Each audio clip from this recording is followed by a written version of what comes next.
Good morning बच्चों। हम बोले थे कि अगले क्लास में हम एंड्रोसियम या स्टामेन जो मेल रिप्रोडक्टिव पार्ट है वो शुरू करेंगे। देखो इधर हम पढ़ रहे हैं एंड्रोसियम या फिर स्टामेन। एंड्रोसियम आपको देखने में इस तरह का स्ट्रक्चर लगेगा जिसमें एक पतला सा धागानुमा स्ट्रक्चर दिखता है। ठीक है, धागानुमा बहुत पतला सा फिलामेंट की तरह, इसलिए इसको फिलामेंट ही कह देते हैं। फिलामेंट ही कह, पतला होता है इसलिए फिलामेंट बोलते हैं। इसके ऊपर आपको दो लोब्स दिखेंगे। क्या दिखेंगे? दो लोब्स दिखते हैं जिसको हम बाइलोब्डेड स्ट्रक्चर बोलते हैं। तो एंथर जनरली बाइलोब्डेड स्ट्रक्चर होता है। कैसा होता है बेटे? एंथर जनरली बाइलोब्डेड स्ट्रक्चर होता है, मतलब एक एंथर में दो लोब्स आपको देखने को मिलते हैं। अब मेरी बात सुनो, एंथर का वो हिस्सा जो थैलेमस से कनेक्टेड होता है उसको प्रॉक्सिमल इंड कहा जाता है। एंथर का वो हिस्सा जो किससे कनेक्टेड होता है? थैलेमस से कनेक्टेड, जनरली थैलेमस से कनेक्टेड होता है उसको प्रॉक्सिमल इंड कहते हैं। और वो हिस्सा जो लोब से कनेक्टेड होता है, फिलामेंट का वो हिस्सा जो लोब से कनेक्टेड होता है उसको डिजिटल इंड कहा जाता है। क्या कहा जाता है? डिजिटल इंड। और ये बेटा दिखाई दे रहा है ना, ये वाला पार्ट, इसको कहते हैं, जहां से ये कनेक्टेड होता है इस पार्ट को कहते हैं कनेक्टिव। क्या कहते हैं? कनेक्टिव। ठीक है, कनेक्टिव। समझ में आया? जरा यहां आके देखो, ज्यादा क्लियर होगा। देखो एंथर का वो हिस्सा जो किससे कनेक्टेड है? थैलेमस से। थैलेमस ये फूला हुआ पार्ट है, बाकी पार्ट हमने हटा दिया। ठीक है, थैलेमस से कनेक्टेड है, या फिर किसी किसी केस में ये पेटल से भी कनेक्टेड होता है। किस में पेटल से कनेक्टेड होता है? तो सोलेनेसी फैमिली में ये कनेक्टेड होता है। किससे कनेक्टेड होता है? सोलेनेसी फैमिली में ये पेटल से कनेक्टेड होता है। ठीक है, और ऐसे कंडीशन को इपीपेटलस कंडीशन कहा जाता है। किस तरह दिखाया जाता है? आप मॉर्फोलॉजी में पढ़े होंगे।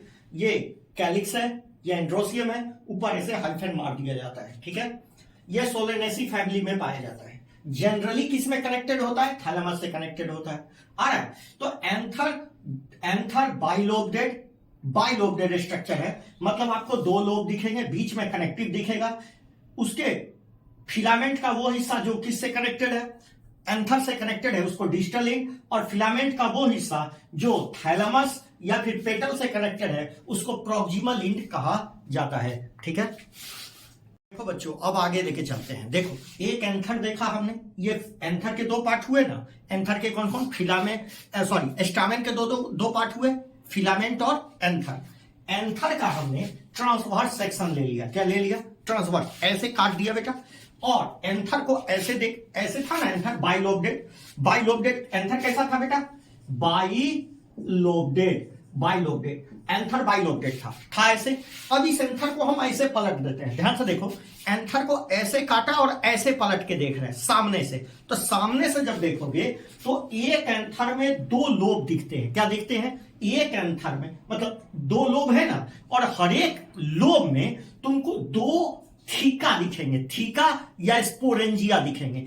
तो बताओ, दो लोब है एंथर में और एक लोब में कितना थीका या स्पोरेंजिया दिख रहा है? दो। इसीलिए तो टोटल कितने स्पोरेंजिया हो गए? 4। इसीलिए एंथर के बारे में कहा जाता है कि एंथर जो टिपिकल एंथर होता है वो बाइलोब्डेड और टेट्रा स्पोरेंजिएट होता है। कितना स्पोरेंजिया होता है बेटा? 4। एंथर के अंदर में 4 स्पोरेंजिया होता है। क्या होता है? 4 स्पोरेंजिया, जिसको माइक्रो स्पोरेंजिया भी कहते हैं। क्या कहते हैं? तो एंथर जो टिपिकल एंथर होता है वो बाइलोब्डेड और टेट्रा स्पोरेंजिएट, मतलब 4 गो माइक्रो स्पोरेंजिया होता है। क्या होता है? हर एक लोब में 2 स्पोरेंजिया। तो टोटल कितने स्पोरेंजिया हो गए बेटे? 4। अब देखो बीच में वही कनेक्टिव है। ये क्या है? कनेक्टिव, जिससे ये दोनों लोब एक दूसरे से कनेक्टेड है। आ रहा है समझ में? दोनों लोब एक दूसरे से जिससे कनेक्टेड है उसी को बोल रहे हैं, क्या बोल रहे हैं बेटा? बाइलोब्डेड स्ट्रक्चर। समझ में आ रहा है? अब मेरी बात ध्यान से देखो, तो इसमें 4 वो माइक्रो स्पोरेंजिया दिखे। आगे चल के ये माइक्रो स्पोरेंजिया ही डेवलप कर जाते हैं पोलन सैक में। किसमें? पोलन सैक में। तो माइक्रो स्पोरेंजिया ही आगे चल के किसमें डेवलप करेंगे बेटा? पोलन सैक में, और इसमें भर जाएगा पोलन ग्रेन। जब तक इसमें माइक्रो स्पोरेंजिया है तो इसके अंदर भरा होता है माइक्रो स्पोर, बहुत छोटा छोटा स्पोर, थोड़ा सा डिफरेंस होता है। ठीक है, माइक्रो स्पोर भरा होता है। और ये माइक्रो स्पोर जब माइक्रोस्पोरेंजिया पोलन सैक में चेंज करते हैं उसी टाइम माइक्रोस्पोर भी किस में चेंज कर जाते हैं बेटा? पोलन ग्रेन में। किस में चेंज कर जाते हैं? पोलन ग्रेन में। समझ में आ गया? तो ये 4 हमने देखा, ठीक है। 4 मतलब एंथर कैसा है? बाइलोब्डेड टेट्रास्पोरेंजिएट। कैसा है बेटा?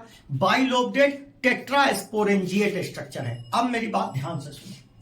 अब हम बात कर रहे हैं, हमने क्या क्या बताया? माइक्रोस्पोरेंजिया ही पोलन सैक में चेंज किया, और जो इसके अंदर छोटा छोटा स्पोर भरा होता है वही किस में चेंज कर जाता है? पोलन ग्रेन में। तो तुम्हारे दिमाग में आएगा माइक्रोस्पोर और पोलन ग्रेन में क्या अंतर है? समझा देते हैं, ध्यान से देखो। ये है माइक्रोस्पोर, ये है माइक्रोस्पोर, हैप्लॉइड स्ट्रक्चर, ठीक है। और माइक्रोस्पोर पर यदि हम एग्जाइन का कवरिंग बना देते हैं, एग्जाइन ला देते हैं, ठीक है, एग्जाइन डेवलप करा लेते हैं, तो हम इसी को क्या कहने लगते हैं? Pollen grain. एक्चुअली में यही पोलन ग्रेन है, मगर ये प्रीकर्सर है। इसी में क्या डेवलप कर जाएगा?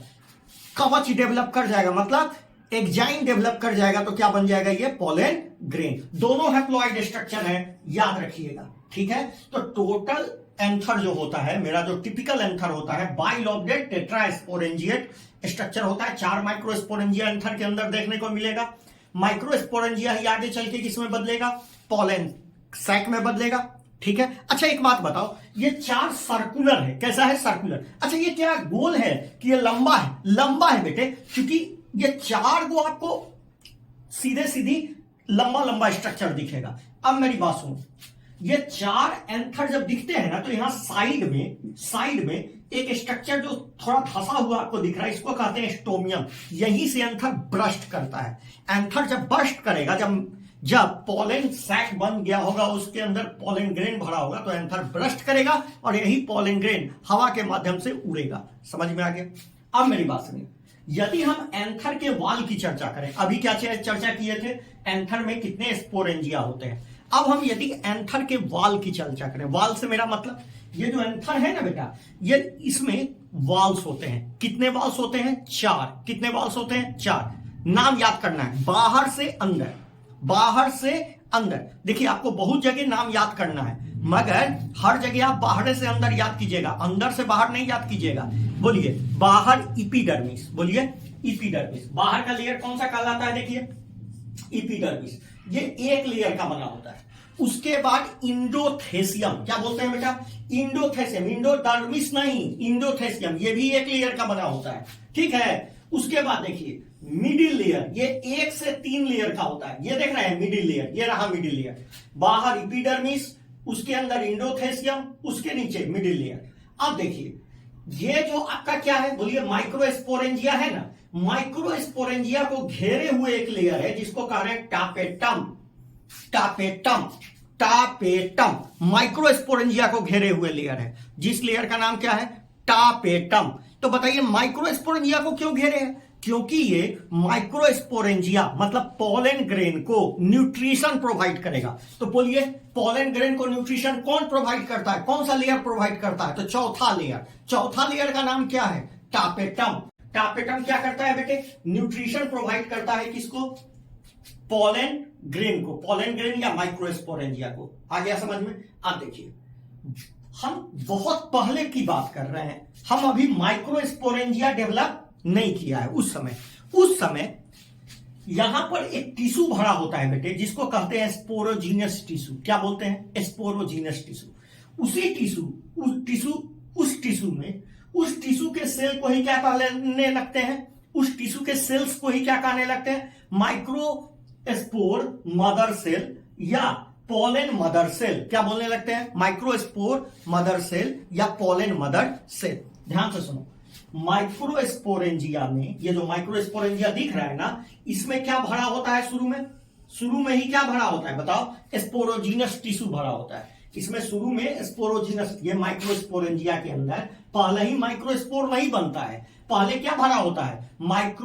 Sporogenous tissue. और स्पोरोजीनस टिश्यू का हर एक सेल क्या कहलाता है? माइक्रोस्पोर मदर सेल या पोलन मदर सेल। हर एक पोटेंट पोलन ग्रेन है, पोटेंट पोलन ग्रेन। अब होता क्या है, इसमें से कोई एक सेल में रिडक्शन डिवीजन हो जाता है। क्या हो जाता है बेटा, रिडक्शन डिवीजन, और क्या बन जाता है, माइक्रोस्पोर। ऐसा ऐसा बहुत सारा सेल है तो बहुत सारा क्या बनेगा, माइक्रोस्पोर, और बाद में ये माइक्रोस्पोर पर क्या आ जाएगा, कवच आ जाएगा, मतलब एक जाइंट डेवलप कर जाएगा, तो उसी को क्या बोलने लगेंगे, पोलन ग्रेन। बताइए तो माइक्रोस्पोर मदर सेल कैसा होगा, 2n, माइक्रोस्पोर कैसा होगा, n, और पोलन ग्रेन भी क्या होगा, n, क्योंकि ये किससे बन रहा है, रिडक्शन डिवीजन या फिर मियोसिस से। समझ में आया। अब मेरी बात सुनिए, आप बाहर से अंदर आ रहे थे ना, बताइए तो बाहर का लेयर इपिडर्मिस, उसके बाद इंडोथेलियम, उसके बाद मिडिल लेयर, और सबसे अंतिम में टापेटम। न्यूट्रिशन कौन दे रहा है पोलन ग्रेन या मदर सेल को, टापेटम। माइक्रोस्पोर मदर सेल के अंदर में क्या भरा हुआ है, स्पोरोजिनस टिश्यू। स्पोरोजिनस टिश्यू के हर एक सेल को क्या कहते हैं, हर एक सेल को माइक्रोस्पोर मदर सेल कहते हैं। माइक्रोस्पोर मदर सेल में क्या होता है, रिडक्शन डिवीजन, क्या बनता है, माइक्रोस्पोर, और माइक्रोस्पोर, और जो माइक्रोस्पोर होता है उसमें कवच डेवलप कर जाता है, मतलब एक जाइंट डेवलप कर जाएगा, तो वो क्या बन जाएगा बेटे, वो क्या बन जाएगा, पोलन ग्रेन। समझ में आया, समझ में आया। तो आगे के लेक्चर आगे, ठीक है, थैंक यू।